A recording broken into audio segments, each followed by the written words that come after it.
Weather is getting warmer. Flowers are blooming and travel season is around the corner.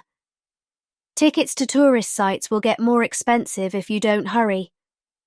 I am going to go to Beijing with my husband in this May. Beijing is the capital city of China. What plan do you have? Did you decide what to see and eat? I guess we are going to plan what to see and eat on airplane.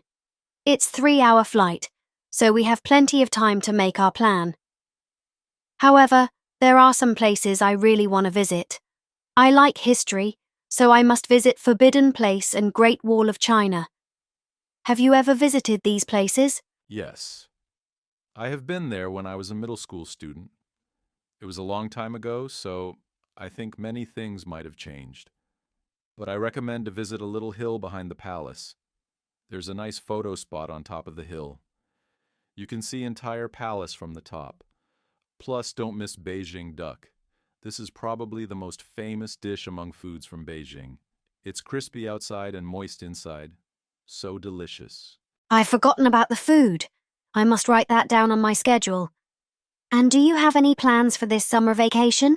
I am debating between domestic and overseas trip.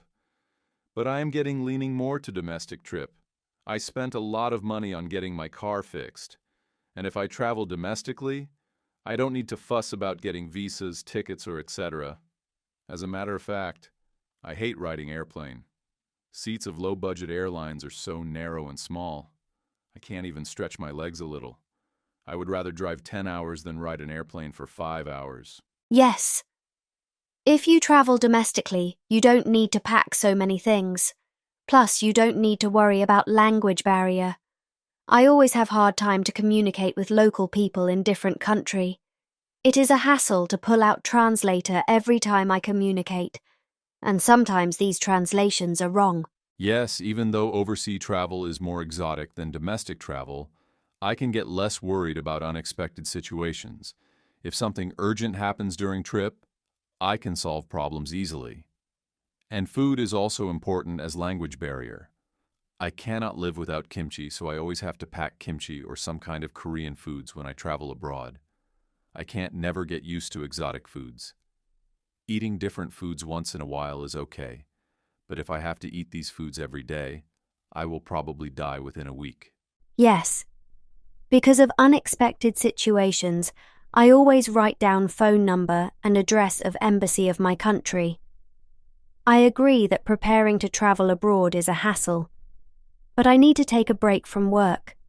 I need to get relaxed in different country. You know, traveling abroad can refresh your mind. Where are you going to go in this summer? I haven't decided yet. Maybe we will go to some place where my wife wants to go. My wife makes all plans. I just need to follow what my wife says and everyone will be happy. How about you guys? Where are you going to go?